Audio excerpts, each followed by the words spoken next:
Hello বন্ধুরা, আজকে আমি তোমাদের জন্য তালের আরেকটা নতুন রেসিপি নিয়ে চলে এসেছি। কি রেসিপি সেটা জানতে হলে তো পুরো ভিডিওটা দেখতে হবে।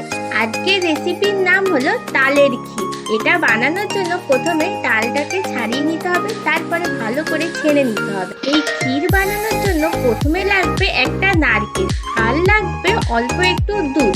এই দুধটাকে ভালো করে ফুটিয়ে নিতে হবে। ফুটিয়ে নেওয়ার পরে একটা ক্ষীর মতন হয়ে আসবে। তারপরে একটা কড়ার মধ্যে তালটাকে দিয়ে দিতে হবে, আর এর মধ্যে দিতে হবে দুটো তেজপাতা, হাফ বাটি চিনি, আর অল্প একটু কাজু কিশমিশ, আর কুড়ে রাখা নারকেলটাকে। তারপরে সবশেষে দিয়ে দিতে হবে দুধের ক্ষীরটাকে। তারপর ভালো করে ফুটিয়ে নিয়ে মাখো মাখো হয়ে আসলে তৈরি হয়ে যাবে আজকে আমাদের তালের ক্ষীর। তালের এই সিজন যাওয়ার আগে বাড়িতে চটপট বানিয়ে ফেলো তালের ক্ষীর। আর এইরকম ভিডিওর জন্য সাবস্ক্রাইব। টাটা বন্ধুরা।